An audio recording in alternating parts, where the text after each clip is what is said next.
Good evening. You're watching Independence Live in collaboration with CommonSpace, and we're here to interview Angus Robertson as he launches his campaign for Depute Leadership of the SNP. Good evening, Angus. Hello, thanks for having me. Well, obviously all leadership campaigns, they don't take place in a vacuum, and you spoke in your speech about how the biggest threat facing Scotland in the present moment is that of Brexit. Given that European leaders have so much to deal with the current crisis, with attacks that are happening, with the migrant crisis, with economic crisis, with the crisis around the reform of the European Union, how would you use your influence and your position as the depute to keep Scotland on the map? I'm fortunate that being the leader of the third political party at Westminster with so many SNP colleagues, I'm in an ideal position to be able to hold the UK government to account, and of course it's going to be the UK government that's going to take a lead in trying to take Scotland out of the EU. So I'll be able to hold Theresa May to account at Prime Minister's questions. I'm fortunate I get 2 questions every week, and I will be putting her on the spot about what she is doing. Also, being at Westminster, that is the primary, we may regret that it's a fact, but we can't get around the fact that the main network broadcasting hub to Scotland and the UK as a whole is from London. So I'm in an ideal place to be able to explain the shortcomings of the UK government's approach, why Scotland's taking a different approach, and to support our colleagues in the Scottish Government and the Scottish Parliament, because between the SNP group at Westminster and the SNP at Holyrood, these are the 2 main centres for the SNP in terms of the numbers of elected parliamentarians we have, and I think that's a really important fit that we need as part of the leadership of the SNP, bringing together the head of the SNP in the Scottish Government, our First Minister Nicola Sturgeon, our party leader, and the SNP at Westminster. I don't have an automatic position on the National Executive Committee of the SNP. I think it would be a good thing to be able to contribute. I already speak every week with Nicola Sturgeon about how we coordinate, about the work that we do. We have an arranged leadership conversation where we discuss these things every week, but I think being formally part of the leadership structure as depute to Nicola Sturgeon, I think that we can bring together these 2 very important parts of the SNP to work together in terms of the strategic direction in relation to the European challenge that we face, but also understanding the important role that it plays within the party. So yes, it is about the outward-facing job of the SNP, but it's also about working internally to make sure that the party is as involved as it wants to be in the changes that the SNP are going through, and they are profound. Our membership, as you'll know, has gone through the roof, and I want to ensure that everybody that's joined, and anybody who's watching who yet needs to be persuaded to join, and it's very, very easy to do on www.snp.org/join, please join, to make sure that new members who might be joining now, and those of us who've been SNP members for a long time, to make sure that all of us have a role to play in this really important time for our country.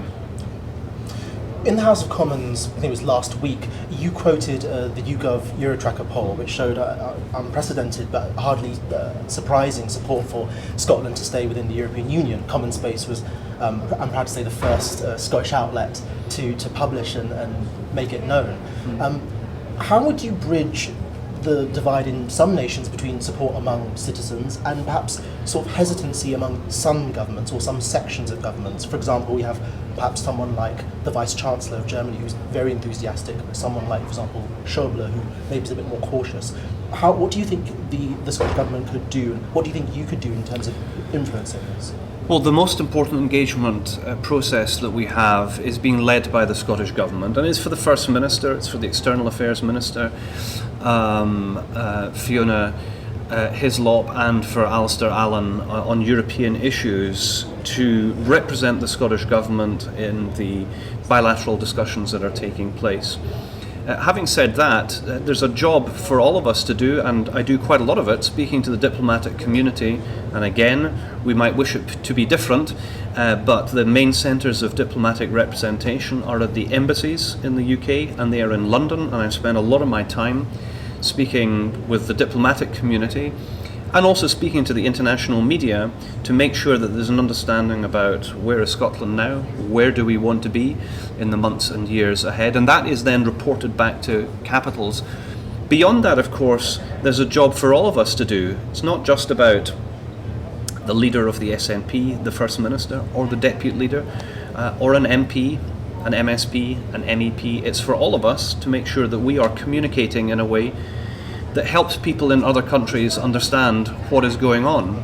The good news, though, as you've already pointed out, and I'm delighted that CommonSpace was the first to break the story, is that the levels of support, or the levels of understanding and support for Scotland's predicament are very, very high. And I don't expect that to change.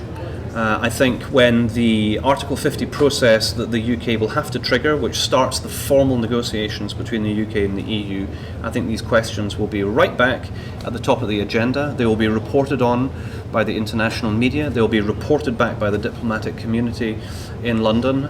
And we have a very important role to play as the SNP group in Westminster in making sure that we do everything that we can to protect Scotland's place in Europe.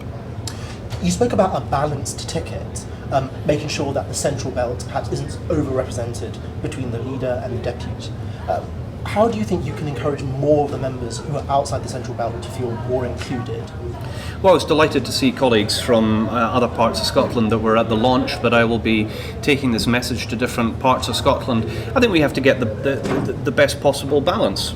I'm fortunate I come from a city, but I represent now a rural part of Scotland, and there are very particular political, economic and social challenges for the country, but also for the SNP in different parts of Scotland. And I think it would be hugely beneficial to the SNP that we, as far as we possibly can, represent the country as a whole. And I think having a leadership team that reflects both urban Scotland, as Nicola Sturgeon does, being an MSP for Glasgow, with a depute representing a rural constituency somewhere that's not in central Scotland, I think is a balanced ticket. There's the obvious point of having a male-female balanced ticket, of having a Westminster Scottish Parliament balanced ticket. I think all of those things speak for a vote for me to become the Depute Leader of the SNP, and I think being able to feed into how the party works, both organisationally but also in policy terms, and in terms of our campaigning, to remember that we need to fight the electoral battles not just against the Labour Party but against the Tories in parts of Scotland and still against the Liberal Democrats in some parts of Scotland. And I think by having that balanced ticket, I think the SNP will do as strongly as it can, and that's in all of our interests. Thank you very much. Thanks for having me.